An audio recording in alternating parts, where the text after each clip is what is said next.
ನನ್ನ ಹೆಸರು ರೇಣುಕಾದೇವಿ, ತಂದೆ ಸಾಬಣ್ಣ. ಬಾಲಕಿಯರ ಸರಕಾರಿ ಪದವಿ ಪೂರ್ವ ಕಾಲೇಜು ಪ್ರೌಢಶಾಲಾ ವಿಭಾಗ ಸುರಪುರದಲ್ಲಿ ನಾನು 10ನೇ ತರಗತಿಯಲ್ಲಿ ಓದುತ್ತಿದ್ದೇನೆ. ನಾನು ಈಗ ತಟಸ್ಥೀಕರಣ ಕ್ರಿಯೆಯನ್ನು ಒಂದು ಪ್ರಯೋಗದ ಮೂಲಕ ತೋರಿಸುತ್ತೇನೆ.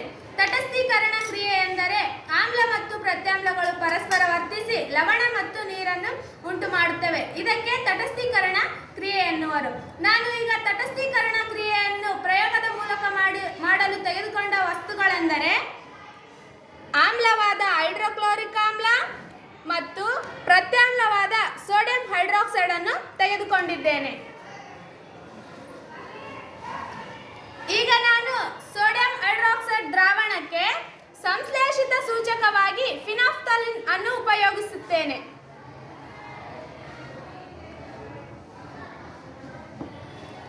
ಈಗ ಸೋಡಿಯಂ ಹೈಡ್ರಾಕ್ಸೈಡ್ ದ್ರಾವಣಕ್ಕೆ ಆಮ್ಲವಾದ ಹೈಡ್ರೋಕ್ಲೋರಿಕ್ ಆಮ್ಲವನ್ನು ಸೇರಿಸುತ್ತೇನೆ.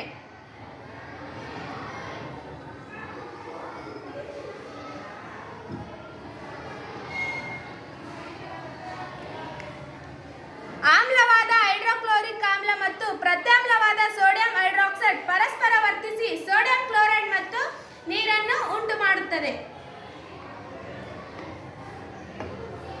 ನಾವು ತಟಸ್ಥೀಕರಣ ಕ್ರಿಯೆಯನ್ನು ಪ್ರಯೋಗದ ಮೂಲಕ ಮಾಡಿದೆವು. ಇದನ್ನು ಸಮೀಕರಣದ ರೂಪದಲ್ಲಿ ಹೀಗೆ ಬರೆಯಬಹುದಾಗಿದೆ.